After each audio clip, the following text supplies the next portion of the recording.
A great man once said that you can make any concept better by putting it into space, and maybe that's why I'm such a huge fan of sci-fi.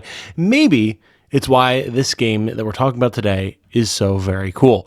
My name is Tom, otherwise known as Titanium Legman, and welcome back to the channel.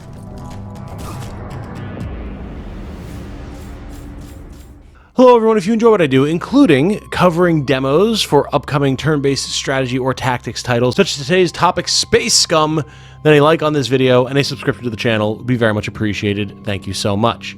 Also, huge shout out and thank you to Soul Survivor Games and Forklift Interactive for sponsoring this video. I always appreciate it. Sponsorships like this are part of what keeps the channel going and allows me to do this full time, so that support is very much appreciated. So what is Space Scum? Well, per the words of Soul Survivor Games themselves, Space Scum is billed as the spiritual successor to Battle Brothers, which is a very ambitious title to give yourself given Battle Brothers' popularity. Now, as I've mentioned before, I have not yet played Battle Brothers myself, but even though this demo is very early days and very much an alpha build, I can see the vision and I'm into it. Today we're going to be going over this newly released demo, everything that goes into the premise of what is actually happening in the story, the visual style, the audio and music, the gameplay, my overall impressions, you know the drill. If at any point you're interested in checking out Space Scum for yourself, you will find a link to the demo, and eventually once the full release happens, if I remember, a link to the full version of the game on Steam in the description. By all means, please do go and check it out. So what is Space Scum? Well, in this game, you are a survivor of a prison break turned riot that saw you finally earning your freedom after you pick up a mining laser and decide to take it to the guards. There are a number of different campaigns to choose from, but in general, it is your task to build a crew and carve out a name and a life for yourself on the frontiers of this incredible intergalactic empire. That's going to entail a lot of dirtying your hands, as you're going to have to make contracts with fixers, deal with rival gang members and armies, cultists, and the like, and figure out just exactly who you want to bring into your squad to complement whatever different tactics and styles of combat it is that you choose to indulge in. Things will vary from campaign to campaign, of course, and there are already quite a few of them to choose from, but at the end of the day, you're building a gang and you're being Space Scum. The world is gritty, violent, and overall makes you feel like the criminal that you are, and it's a ton of fun to engage in. To continue building your criminal empire, you'll engage in turn-based tactical battles on a hex grid system in different maps and sometimes even dungeons if you're really getting into it, using cover, special abilities, and different weapon types to exert control over your enemies. When you're not in a direct battle, you'll be traveling from town to town and objective to objective over a world map where there will be many potential enemies scattered about, having to manage your squad's food, medical supplies, and the actual time and weather conditions themselves to make sure that you're able to find as much success as possible. And sometimes your margins are very, very tight, so actually managing to have good gear while also keeping everyone alive, paid, and happy is not always the easiest thing. Visually, the game looks awesome. It takes on a very comic book style with lots of bangs and pows and other sound effects popping up when you take a swing with an axe or fire off a heavy machine gun. And you always find yourself in some nasty, gritty, dirty, hazardous industrial complex or run-down living facility, or sometimes just out in the middle of the sand wastes or the snow dunes, trying to figure out where exactly it is that the enemy is coming from and what the best positions you can take on them are. The actual art style itself is very fun and very engaging, with big Chad-style lantern-chin dudes and lizard men and grizzled Navy officers and the like, and the environments have that used future sci-fi feel to them that I've always enjoyed in pretty much any sort of sci-fi game that has it. I'm definitely not the shiny, perfect Star Trek style guy. I love a lot more of a ground-down Warhammer 40k, this building has been here for 2,000 years and boy you can tell sort of aesthetic, and that is exactly what you can find here in Space Scum. In terms of the audio and the music, I really enjoy them. The music in particular absolutely slaps. You'll be able to hear it all throughout this video. It's got some real banging hardcore, hard rock theming going on, and it feels awesome.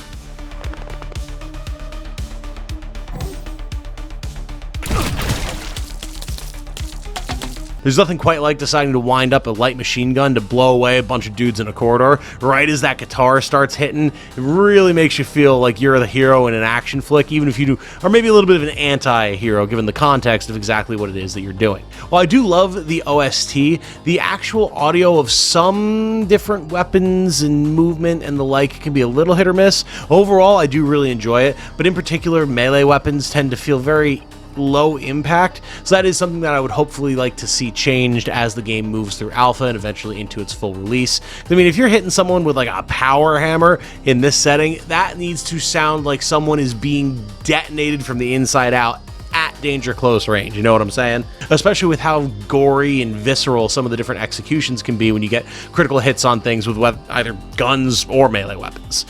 Beyond certain weapon sounds being a little lackluster, though, I do overall enjoy the way the game sounds. The heavy clunkiness of characters moving about, even when they're just little peg people, or some of the different laser or kinetic weapon sound effects do feel very punchy and makes me a little bit more immersed in what's going on in any given scene. It helps to build the visual picture in my head using audio cues, which is always very important and oftentimes very underappreciated in game design.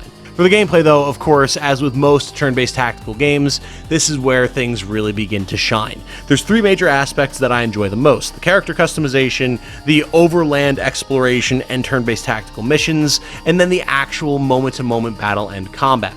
As far as characters are concerned, you definitely can feel that things need to be fleshed out a bit. This is obviously, again, a very early alpha demo build. The version that I played is probably even less updated than the version that you will be able to play by the time this video comes out. But even as it stands, you can see how you'll be able to start speccing different characters into different types of roles. You have a bunch of different stats, everything from the normal that you would expect, like HP, initiative, melee attack, ranged attack, to ranged defense, melee defense, psychic capabilities, tech capabilities, courage that indicates how well a character is going to perform in battle, how easily they're going to fold, and the like. And as you level each character up, you can choose which of those stats you are going to level each time, with some characters having more or less proficiency in certain stats to help you kind of guide how they're going to grow and give you a read on what type of role they're most likely going to take in your party. You also do, of course, have skills that you'll be able to select from, and there's definitely some stuff here where balance is going to need to be done and new options are going to need to be added. For example, there's basically no reason not to take the skill that gives you extra action points for the first 2 turns of combat, just because it gives you so much more flexibility in terms of being able to set up, move around, get in advantageous positions, or potentially getting a big alpha strike on an enemy who's a little too far forward while you have those extra resources available to you, because as with many tactics games, AP is everything here. You do have focus points, where you're going to need to actually have those as a sort of mana bar to be able to use most skills and abilities, but just having the AP to be able to move, activate items, shoot, swing a melee weapon, etc. is massively important. So any skill that is going to give you even a modicum of an advantage with those is going to be an auto-include every single time, to the detriment of any other ability within its tier. Of course, the advantageous aspect of any system like this is that it is infinitely tweakable and customizable, especially prior to the full release of the game, so I'm not too worried about that at this point. Just the fact that it exists means that you'll have a good range of character customization available to you to spec out certain characters for certain roles in your party. As far as the overworld exploration and the ability to pick up different missions and contracts is concerned, I really wasn't expecting that, and it was a very pleasant surprise when I saw what was available, including the fact that you can actually travel between different planets, and depending on the size of the campaign that you choose, there could be a lot of planets to go to. Having a resource management system where you're going to actually need to buy food, pay attention to how much food your party consumes on a day-to-day basis, making sure you have medical supplies on hand so you can actually have your guys passively heal between different fights, and then just being able to run into random groups of enemies who you can then kill and loot, or monsters that you can beat up to take their various different like fangs and pelts and whatnot to sell to make more money, to buy more stuff.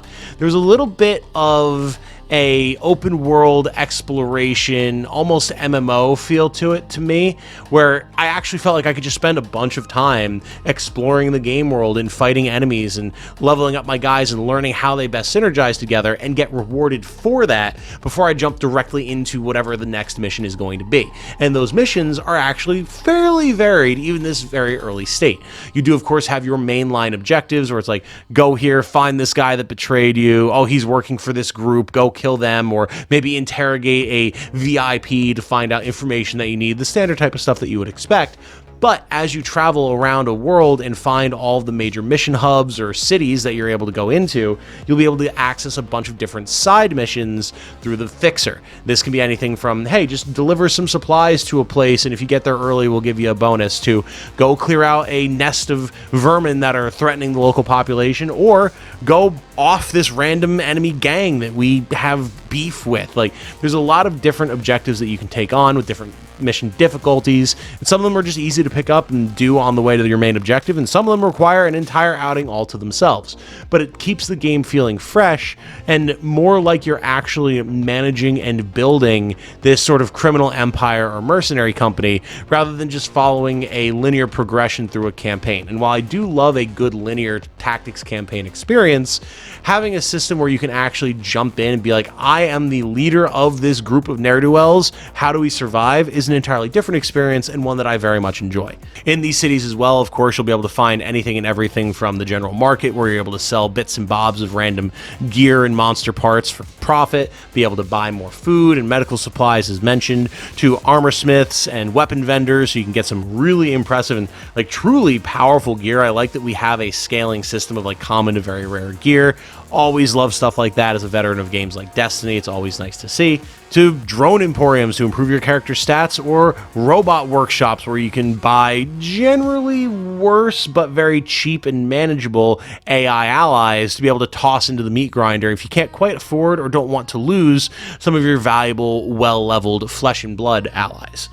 There's even a little bit of a sense of an economical system going on, where different types of saleable resources are actually more or less in demand depending on the environment and the placement in the world that each planet is. So for example, I actually spent a little bit of time in the demo just flying back and forth between a desert world and an ice world, trading the resources that one wanted from the other back and forth for profit. It did start to wind up being less profitable over time, presumably because my efforts were making there be less overall need for those resources in the markets that I was selling them to, but it was a cool little example of how it actually feels like you're existing in a living world as just a small part of it, and being able to go and make money that way without necessarily having your guys shot at is very nice when you're trying to keep a group of ne'er-do-wells together. Speaking of being shot at, we should talk about the combat here, as of course it is generally the most important of any tactics RPG or turn-based tactics game in general, and this is definitely a point where the game both shines and can get very frustrating, and we'll talk about why. As I mentioned, Space Scum is a hex-based map game where you're able to take cover, open and close doors, set up traps and turrets, all the normal trappings that you would expect from a title like it. However, from my time with the demo, it's very clear that Space Scum is a game where you're never really going to get a phenomenal chance to hit, and you'll very often be taking pot shots and praying that you land the shot, rather than actually being able to guarantee you're going to down X amount of guys in X amount of turns. This means that battles can get very swingy, because when everyone's shooting for like 60% chance to hit because everyone has cover and you can't really get a good flank, that often means that you're going to miss a ton of shots, and then the enemy's going to land a bunch of shots, and you're going to lose dudes for really no fault of your own. If, like me, you're someone that tries to keep everyone alive whenever possible, this can lead to moments of frustration, but if you can really get into the mindset of, I am just a guy who escaped from prison, and I have a group of dudes who are just the salt of the earth, it doesn't really matter if one or two die here and there, I can always hire more, then it's not too bad. But it can get particularly brutal when you're trying to go through like a long dungeon, and battles are probably going to get harder the further you go, and you are almost always outnumbered. So losing someone early on can make it feel like things are potentially hopeless, depending on just how many enemies you're fighting and what types of gear they have. That's the nature of the genre though, so I'm not going to harp on it too much. It's just, there's a certain style of tactics game that's like that, and anyone who knows the genre as well as I do probably knows what I'm talking about. We mentioned gear though, and I do want to talk about that here now, because it is definitely the biggest individual factor on how any given character is going to play.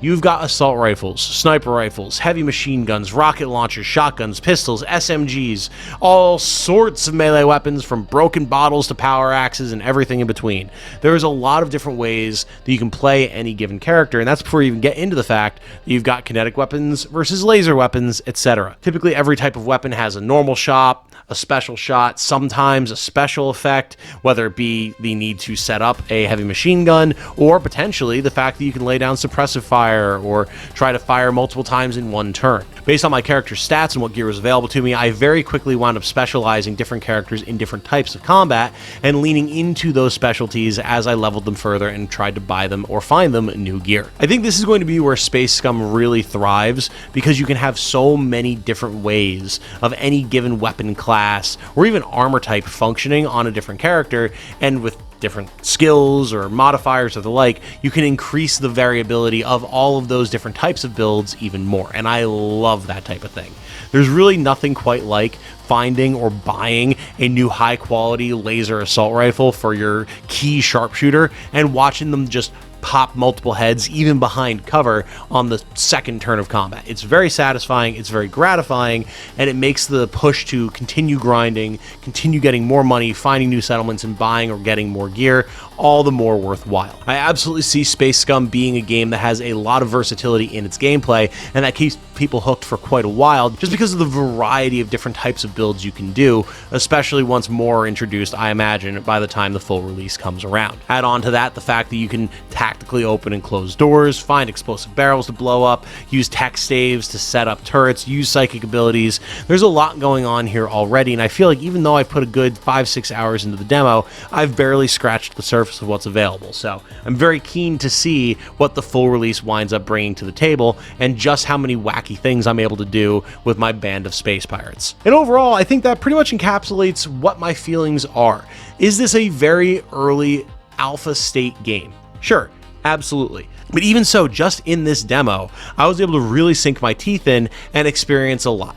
Sure, you can tell that there's missing mechanics. Sure, you can tell that there's bugs and other issues. But I mean, the demo opens with a statement from the devs saying this is extremely early days and there is a ton of new stuff to come. So try not to judge it too harshly. If you wind up going in and enjoying what there already is and are excited to see more, just like myself, then do please let me know in the comments and make sure that you keep an eye on the game on Steam as well. I don't personally know when the release date or any future updates or the like might be, but I will absolutely be keeping my eye on this one and will fully intend to check it out once a more robust version of the game comes out, and maybe name some of y'all after some characters and see what sort of criminal empire we can build. If you do decide to check the game out, or you just have some impressions based on this video, let's strike up some conversations in the comments. Maybe we can get some feedback for the devs, or at least build a more comprehensive vision of what we think about the game together. Because as always, I love to see more small indie teams taking swings at the turn-based tactic genre and coming out with something unique and fun in the process. It's a win-win situation for everyone involved, and I can't wait to see what else is going to be coming from Space Scum. For now, though, I'm going to wrap this one up here. My name has been Tom, otherwise known as Titanium Legman. Thank you all once again for watching, and thank you again to Soul Survivor Games and Forklift Interactive for sponsoring this video. I'm very excited to see what it is that you guys do going forward, and as I said, I will definitely be keeping my eye on the project as you continue to develop it. This one's got me interested. Everything's better in space, and I'm a big fan of sci-fi. With all that said, though, my name has been Tom, otherwise known as Titanium Legman.